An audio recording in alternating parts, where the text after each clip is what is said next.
The massive holographic display came to life in the center of the United Earth Assembly Chamber. Blue light spread across the faces of every world leader present. The room fell silent as the transmission from deep space began to form into a clear image.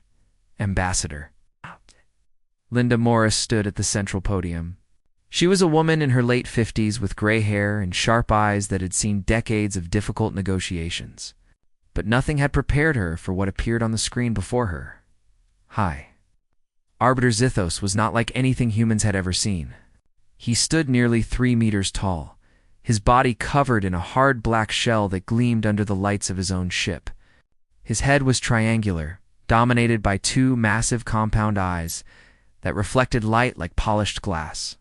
When he spoke, his mandibles clicked together rapidly, and a small device on his chest translated the sounds into cold, precise English. Species designation, human, Zithos began. His voice through the translator carried no emotion, no warmth. Your expansion into the Orion Spur region of this galaxy has been observed and recorded.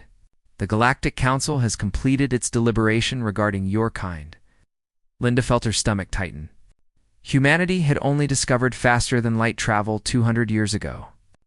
They had spread to dozens of star systems, built colonies on hundreds of worlds, and believed themselves alone in the universe.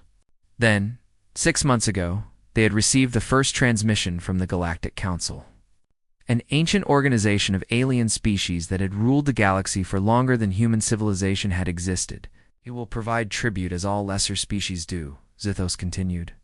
The terms are as follows. 30% of your total agricultural output will be delivered to Council collection points. 20% of all mineral and resource extraction will be surrendered. And 10,000 of your kind will be provided annually for labor service in Council facilities. The chamber erupted in shocked whispers. Linda raised her hand for silence, her heart pounding in her chest. "Aye, Arbiter," she said, keeping her voice steady through sheer force of will. "These terms would cripple our civilization. Our people would starve. Our colonies would collapse. Surely there is room for negotiation." Zithos made a sound that the translator could not process. It might have been laughter. Negotiation is a privilege extended to equals.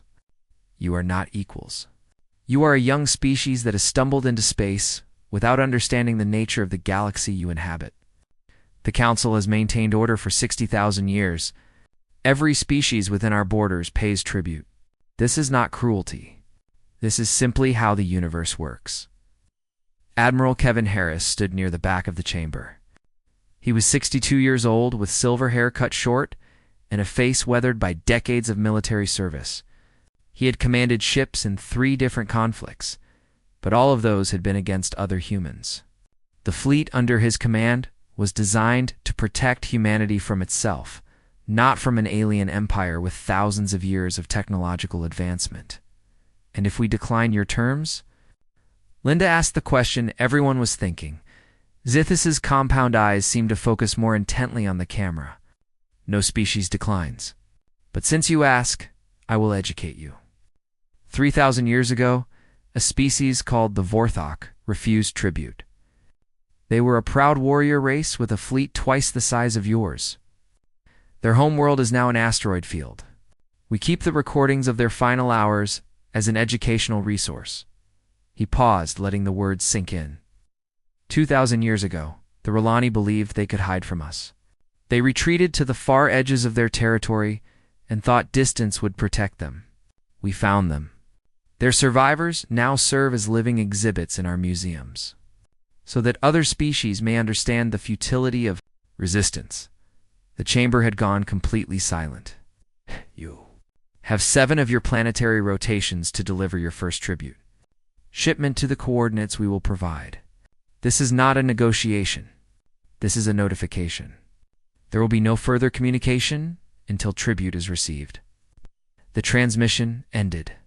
The holographic display flickered and died, leaving the chamber in ordinary light that somehow seemed darker than before. For a long moment, no one spoke.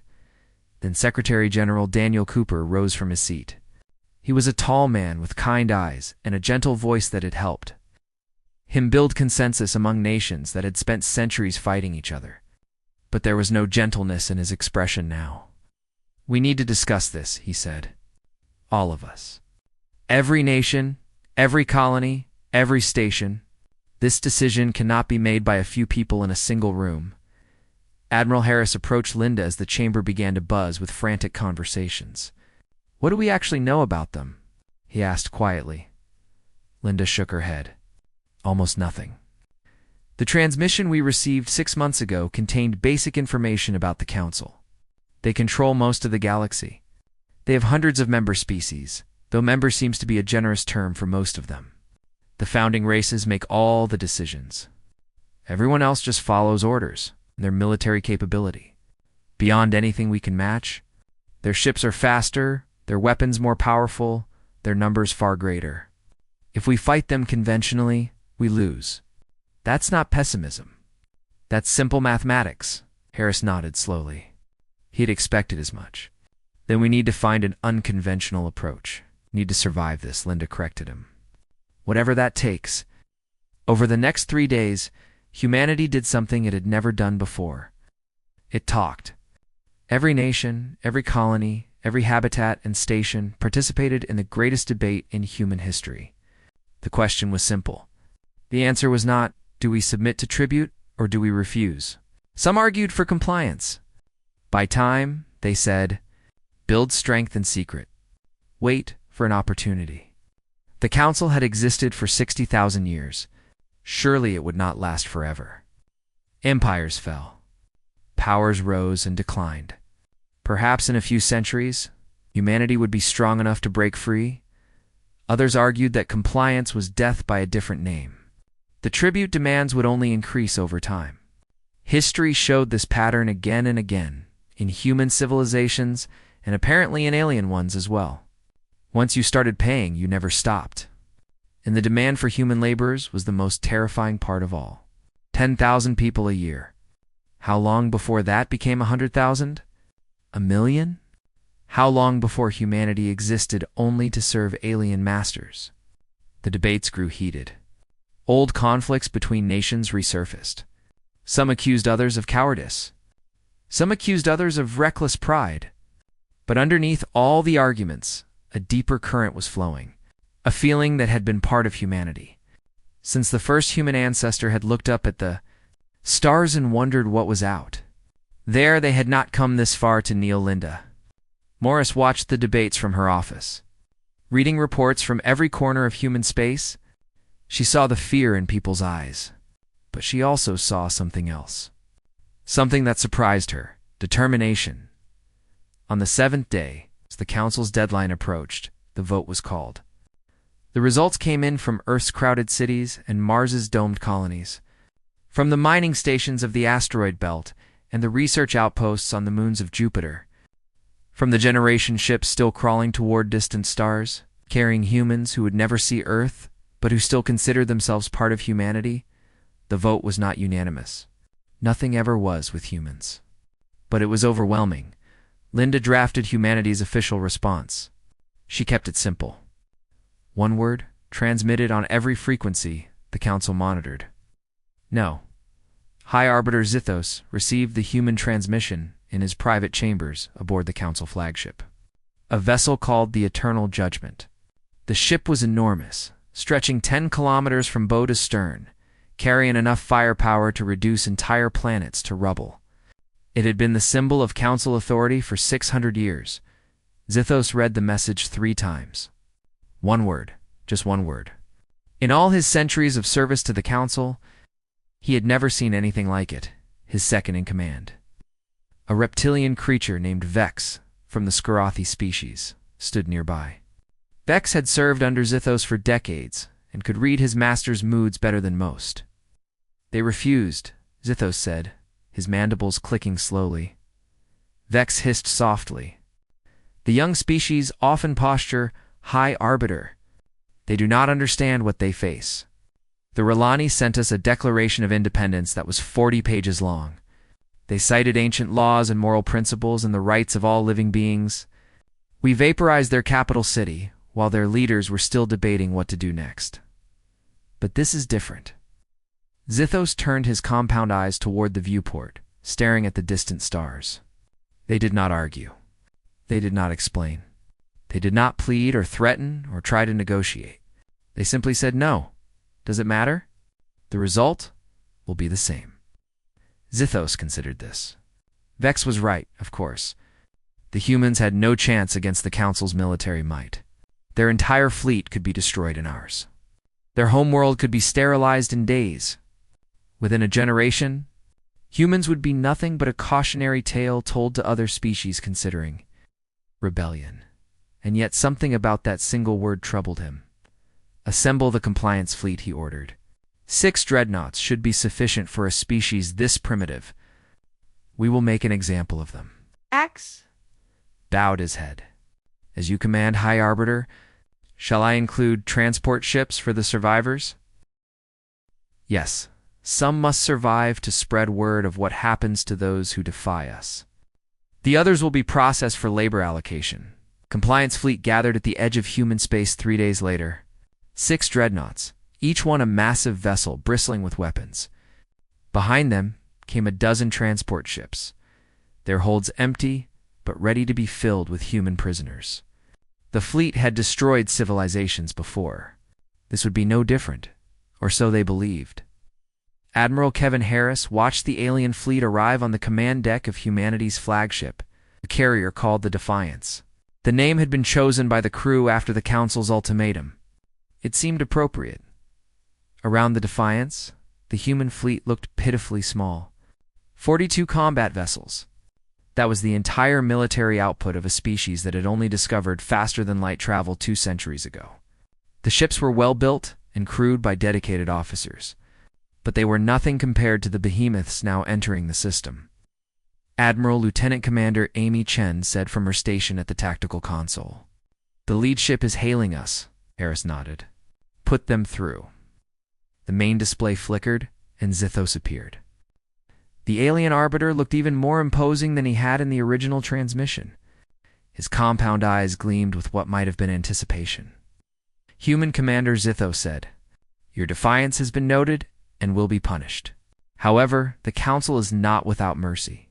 Surrender your fleet and your leaders now, and only your outer colonies will be sterilized. Your homeworld will be spared, though it will be placed under direct Council supervision. Resist, and we will reduce your planet Earth to molten slag. Every human in existence will either die or spend the rest of their short lives in our labor camps." Harris remained calm. He had expected something like this. "High Arbiter, I appreciate you taking the time to speak with me directly. I want to give you something my government did not authorize. A warning."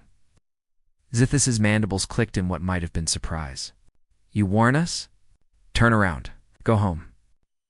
Tell your council that Earth is not worth the trouble. You threaten the Galactic Council? With what force? Your pathetic fleet is outnumbered and outgunned. Your technology is primitive. Your species has existed for the blink of an eye compared to the civilizations we have conquered." Harris smiled. It was not a pleasant smile. It was the smile of a man who had already accepted that he might die today and had decided to make his death mean something.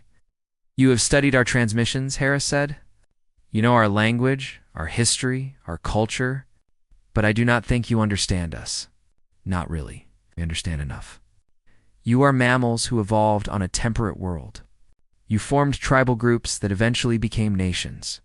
You developed technology and spread to other worlds. This pattern is common among intelligent species. That's the surface," Harris agreed. "But you missed the important part. You have conquered species that evolved in safety, in plenty and peace. We did not. We evolved on a world that tried to kill us every single day." He leaned forward slightly. "Ice ages drove us from our homes again and again. Plagues wiped out millions. Predators hunted us when we were small and weak. And when we had killed all the predators, we turned on each other. We fought wars for 100,000 years. We killed millions of our own kind over land, over resources, over ideas. We developed weapons that could destroy our entire planet, and we came within minutes of using them."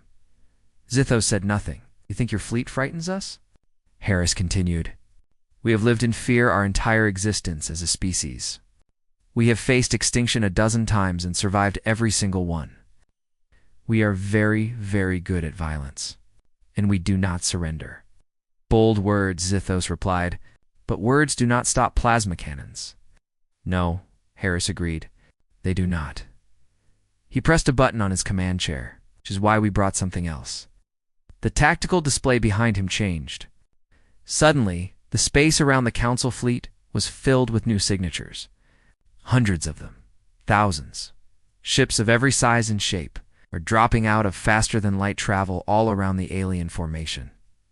Every civilian freighter, mining vessel, research ship, and cargo hauler in human space had been quietly called back over the past week. Working around the clock, engineers and volunteers had retrofitted them with whatever weapons could be attached. Railguns designed for asteroid mining, industrial lasers meant for cutting through rock, even simple explosive charges mounted on the hulls. The weapons were crude. The ships had no armor. Most of the crews were not military personnel at all. Just ordinary people who had volunteered to fight. There were over 3,000 of them, and behind them, falling out of faster-than-light travel at carefully calculated trajectories, came the real surprise. 12 asteroids. Each one was several kilometers across.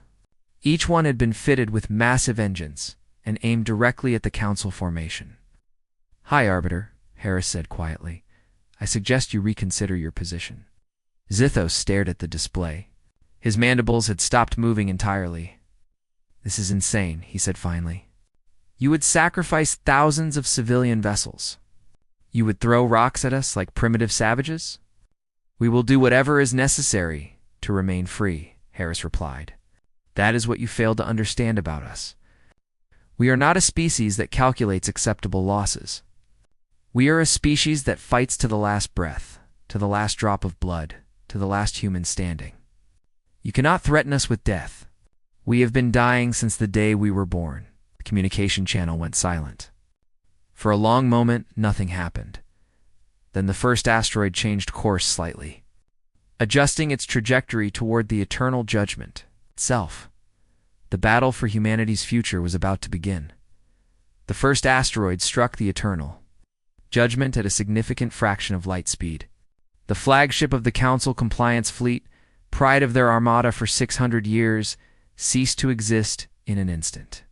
The explosion was so bright that it temporarily blinded every sensor in the system. A wave of energy and debris spread outward like a ripple in a pond. High Arbiter Zithos died without even understanding what had. One moment he was watching the human fleet with contempt. The next moment there was nothing but light and heat, and then darkness. Admiral Kevin Harris watched the explosion from the bridge of the Defiance. He felt no joy at the destruction, only grim satisfaction that the battle had begun on human terms. "All ships," he said calmly over the fleet communication channel.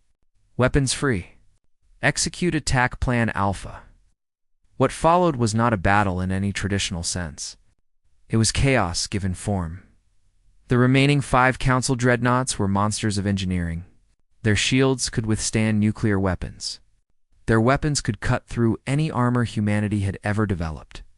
In a straight fight, ship against ship, it would have destroyed the human fleet in minutes. But this was not a straight fight. The human civilian ships swarmed toward the enemy like angry insects. They were everywhere at once, coming from every direction. The Council targeting systems were designed to track military vessels moving in formation. They were not designed for 3,000 ships moving independently, one following its own path. Mining ships that had spent decades drilling asteroids now used those same drills on Council hulls. The tools that could cut through solid rock could also cut through alien metal. One mining vessel, called the Deep Miner, attached itself to the belly of a dreadnought and began drilling through its armor plating. The ship's captain, a woman named Patricia Walsh, who had spent 30 years hauling ore from the belt, knew she would probably die today. She did not care. Her children were on Mars, and she would buy them time to live. Research vessels designed to study stellar phenomena overloaded their sensors and created bursts of electromagnetic radiation that blinded enemy targeting systems. The science ship Horizon sacrificed itself by flying directly at a dreadnought's main weapon array and detonating its reactor at point-blank range. The explosion destroyed the ship completely. But it also wrecked the dreadnoughts, its primary weapons. Cargo haulers filled with missiles and extra fuel broke apart on command, each one becoming a swarm of improvised weapons. The missiles were not sophisticated. They were simple explosive devices attached to basic guidance systems. But there were thousands of them, and the Council Point defense systems could not shoot them all down. Captain Samuel Gray commanded the destroyer Reckless, one of the few purpose-built warships in the human fleet. He watched on his display as civilian ships died by the dozens, their crews burning in the void of space so that their families might live in freedom. "Target the second dreadnought's engine section," he ordered. All weapons fire. Reckless unleashed everything it had. Railguns sent metal slugs screaming across space at incredible speeds. Missiles launched from every tube. Laser batteries cut burning lines through the darkness. Other military vessels joined the attack, concentrating their fire on the same target. The dreadnought's shields held against the first volley, and the second. But the third volley came at the same moment that a mining ship finished drilling through its hull, detonated its reactor inside the enemy vessel. The shields flickered and died. The next wave of weapons fire tore through exposed armor. The dreadnought broke apart. Commander Lisa Park, Gray's executive officer, monitored the battle fro. "Emer Station. Sir, multiple council ships are targeting their weapons on civilian vessels." Gray clenched his jaw. The council had realized they could not destroy the military ships while being swarmed by civilians, so they had started killing the civilians instead. It was logical. It was efficient. It was exactly what humans had done to each other in countless wars throughout history. "All military vessels provide cover for civilian ships when possible," Gray ordered. "But do not break attack formation.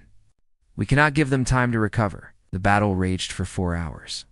4 hours of fire and death and destruction. 4 hours of ordinary people dying in extraordinary ways. An old freighter captain named Richard Cole rammed his ship into a dreadnought's bridge section at full speed. A passenger liner that had been converted into a missile platform launched its entire payload before being torn apart by enemy fire. A small shuttlecraft piloted by a 19-year-old named Jenny Porter flew directly into a dreadnought's main engine intake, causing an overload that crippled the vessel. The Council fleet had never faced anything like this. They had conquered species that fought with honor, with strategy, with careful consideration for acceptable losses. They had never faced a species that simply refused to stop fighting, that threw everything it had at the enemy without caring about the cost. 2 hours into the battle, the surviving Council commanders tried to retreat, but the remaining asteroids had been positioned to block their escape routes. Another dreadnought was destroyed when it flew directly into a kilometer-wide rock traveling at relativistic speeds. By the 4th hour, only 2 Council dreadnoughts remained functional. Their weapons were depleted, their shields were failing, and they were surrounded by the wreckage of their fleet and the carcasses of thousands of human ships. Admiral Malbus hailed them directly.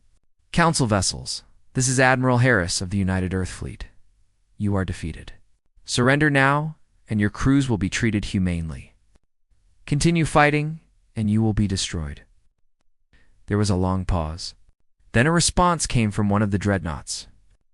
A Scorathia commander named Vex, the same officer who had served under Zithos. "We surrender," Vex said. His voice through the translator sounded empty, broken. "We did not believe you could do this. We have destroyed hundreds of civilizations. We have never lost a compliance fleet. There is a first time for everything." Harris replied. The transport ships that had come to collect human prisoners surrendered without firing a single shot. Their crews emerged from their vessels with their appendages raised in gestures of submission, surrounded by the debris of the mightiest fleet the Council had ever assembled. Captain Gray watched as escape pods launched from the disabled dreadnoughts. Council crew members floated in space, waiting to be collected. "Rescue operations," he ordered. "Pick up all survivors, Council and human." Lisa Park looked at him. "Sir, they came here to enslave us. They would have destroyed our homeworld." "They were soldiers following orders," Gray said quietly. "Just like us. If we become like them, if we start killing people who have surrendered, then we have already lost something more important than any battle. human ships began collecting escape pods from both sides. Council soldiers who had expected to be executed found themselves given medical treatment, warm food, and a place to rest. Many of them could not understand why. The concept of mercy toward a defeated enemy was foreign to Council military doctrine. Admiral Harris stood on the bridge of the Defiance as the rescue operations continued. The battle was over. Humanity had won. But looking at the wreckage that filled the system, looking at the thousands of emergency beacons marking the graves of human ships and crews, he could not bring himself to celebrate. "Give me a channel to Earth," he said finally, "and to the Council homeworld. I have something to say to both of them." The communication officer nodded and began making the connections. Harris took a deep breath. The battle was over, but the war was just beginning. And humanity needed to decide what kind of species it wanted to be now that it had proven it could fight. The news of the battle spread across human space like wildfire. Within hours, every colony, every station, every ship knew what had happened. The Council's compliance fleet had been destroyed. Humanity had won, but the celebration was tempered by grief. Over 4,000 human vessels had been destroyed in the battle. More than 50,000 people had died, most of them civilians who had volunteered to fight, knowing they would probably not survive. Their names were recorded, their stories told, their sacrifices remembered. Humanity had survived, but the cost had been enormous. Admiral Kevin Harris returned to Earth as a hero, though he did not feel like one. He attended memorial services for the fallen and shook hands with families who had lost loved ones. He accepted medals and honors that he did not want. And at night, alone in his quarters, he wondered if there had been another way. Ambassador Linda Morris met him at the United Earth Assembly building, where the world's leaders had gathered to discuss what came next. "The Council has not responded to our communications," she told him as they walked through the corridors. "They have not sent another fleet, but they have not acknowledged our existence either. Our intelligence suggests they are in shock. Nothing like this has ever happened to them before." "They will come again," Harris said. "Sooner or later, we destroyed one fleet. They have hundreds. I know. That is what we need to discuss." The assembly chamber was full when they entered. Representatives from every nation and colony were present, along with military commanders, scientists, and diplomats. Secretary General Daniel Cooper stood at the central podium. "Admiral Harris," Cooper said, "thank you for joining us. Your actions have given humanity a chance at survival.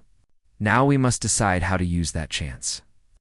Harris took his place at the military section while Linda moved to the diplomatic area. The discussions began. General Maria Santos of the United Americas Defense Force spoke first. "We need to prepare for the next attack. Our victory was a miracle. We cannot count on miracles happening twice. We need to build a real fleet, develop better weapons, train more soldiers." "With what resources?" Representative Yuki Tanaka asked. "The tribute the Council demanded would have crippled us. But building a military capable of matching them would be equally devastating. We cannot turn our entire civilization into a war machine." "We may have no choice," Santos replied. The debate continued for hours. Some argued for aggressive expansion, building military outposts, and fortifying every human system. Others argued for diplomacy, trying to find allies among the Council's other subject species. Still others suggested retreat, moving human civilization to the far edges of the galaxy where the Council might not bother to follow. "Linda?" Maurice waited until the arguments had exhausted themselves before standing to speak. "I have been thinking about this since the Council's ultimatum arrived," she said. "About what kind of future we want for humanity. We won this battle because we were willing to sacrifice everything for our freedom. But is that the only thing we want? To survive? To fight and fight and fight until there is nothing left of us but soldiers and weapons?" The chamber fell quiet. "The Council rules through fear," Linda continued. "They have maintained their power for 60,000 years by destroying anyone who challenges them. But fear is a weak foundation for an empire. Eventually, the fear fades. Eventually, someone stands up and says, 'No, we did that.' And now other species across the galaxy know that it is possible. What are you suggesting? Cooper asked. I am suggesting that we offer something different. Not conquest. Not tribute. Partnership. The Council has hundreds of subject species living under their rule, providing labor and resources, while having no voice in how the galaxy is governed. What if we offered them another option? Admiral Harris leaned forward. You want to start a rebellion? I want to start a revolution. Not with weapons, though we will need those too. With ideas. With the concept that every species has the right to determine its own future. With the belief that cooperation is better than domination. Council will never accept that, Santos said. The Council does not have to accept it. They just have to be unable to stop it. The debate that followed lasted for 3 more days. There were objections and concerns and practical questions about how any of this could work. But gradually, a consensus began to form. Humanity would not simply wait for the next attack. They would reach out to other species under Council rule. They would share information, technology, and ideas. They would build alliances based on mutual respect rather than fear. And when the Council came again, they would not face humanity alone. Admiral Harris was given command of the new defense initiative, charged with building humanity's military capabilities while also establishing contact with potential allies. Linda Morris was appointed as chief diplomat, tasked with opening communications with species that had never dared to question Council authority. The work began immediately. On the far side of the galaxy, in the ancient halls of the Council, the ruling species gathered to discuss what had happened. The Compliance Fleet's destruction had sent shockwaves through their civilization. For the first time in millennia, they faced a challenge they did not know how to answer. Some called for immediate retaliation. Send 100 dreadnoughts, they said. Destroy ever. Why, human world? Make such an example of them that no species would ever dare resist again. Others urged caution. The humans had shown unexpected capability. Their tactics were unpredictable. Better to wait, to study, to understand what they were dealing with before acting. A third group suggested something unprecedented, negotiation. Perhaps the old ways were no longer working. Perhaps it was time to consider new approaches. The debates in the Council chambers were heated and angry, marked by accusations and counter-accusations. The founding races had ruled together for 60,000 years, but they had never agreed on everything. The human victory had exposed cracks in their alliance that some had been ignoring for centuries. Meanwhile, cross-council space, other species watched and waited. They had heard the news from the battle. They had seen the recordings of human ships swarming the dreadnoughts. They had heard the single word that humanity had sent in response to the Council's demands. No, such a simple word. Such a powerful word. A word that had not been spoken to the Council in living memory. On a dozen worlds. In 100 species, individuals began to whisper among themselves. They wondered if perhaps they had been wrong to accept their fate. They wondered if perhaps things could be different. A young R'Lani, descended from the survivors who had been conquered 2,000 years ago, downloaded the recordings of the human battle and watched them over and over again. He had been born in a labor camp, had never known freedom, had always believed that resistance was impossible. Now he was not so sure. On Earth, in the memorial plaza that had been built to honor the fallen, construction crews worked to erect a monument. It would not list names or dates or achievements. It would simply be a single word carved in stone 20 meters high, visible from orbit, illuminated at night so that it could be seen from space. The word that humanity had given to the stars. The word that had started everything, no. 3 years had passed since the Battle of Earth, as it had come to be known. 3 years of preparation, of diplomacy, of quiet rebellion spreading through the galaxy like seeds carried on the wind. Ambassador Linda Morris stood once again in the United Earth Assembly Chamber. But this time, the holographic display showed something that would have been unimaginable. 3 years ago, a delegation from the Galactic Council, requesting permission to speak, High Arbiter Zithos was long dead. His body vaporized along with his flagship. In his place stood a different kind of leader. Counselor Myra was an ethereal being of light and energy, a member of one of the oldest species in the galaxy. She had opposed the tribute system for centuries, but had never had the power to change it. Until now. Ambassador Morris, Mira said, her voice like music playing through crystal. The Council has debated for 3 years. Your species has accomplished something that no other has managed in 60,000 years of galactic history. You have made us question ourselves, Linda nodded slowly. We did not want war, Counselor. We simply refused to be slaves. The word you sent in response to our demands. No, we have studied it extensively. Such a simple concept. And yet no species in our recorded history ever used it and survived long enough to force us to consider its implications. In the chamber, humanity's leaders watched the exchange in silence. Admiral Kevin Harris stood near the back, his uniform decorated with medals he still did not feel he had earned. Beside him stood Captain Samuel Gray, now promoted to Admiral himself, and the dozens of military commanders who had helped humanity survive. We wish to understand, Mira continued. How did you do it? How did you find the courage to refuse when every logical calculation showed that you could not win? When every piece of evidence from our history demonstrated that resistance was futile? Linda thought about how to answer. How do you explain 10,000 years of human history? The wars, the revolutions, the countless times ordinary people had stood against tyranny and refused to submit? The philosophers who had written about freedom and dignity? The leaders who had sacrificed everything for causes they believed in? We come from a world where nothing was given to us, she said finally. Every advancement, every freedom, every right was fought for and won through struggle. Our history is written in blood and fire. We have made terrible mistakes. We have committed atrocities against each other. But we have also risen above our worst instincts, again and again, to build something better. She paused, gathering her thoughts. When you demanded tribute, you were not just asking for resources. You were asking us to surrender everything our ancestors died to protect. The belief that every person has value. The idea that freedom is worth more than safety. The principle that no one should bow to another simply because they are stronger. These are unusual values, Myra said. Most species prioritize survival above all else. Do we? But we have learned that some things make survival meaningless. A slave who survives is still a slave. A people who surrender their dignity to buy another day have already lost the thing that made them worth saving. The chamber was absolutely silent.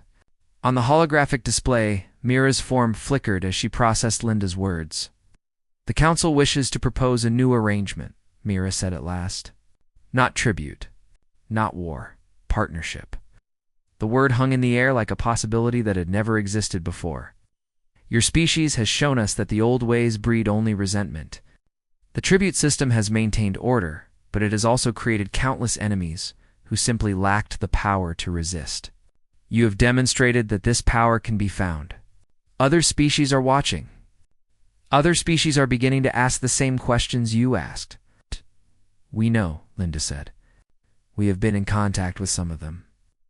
This was not news to the Council.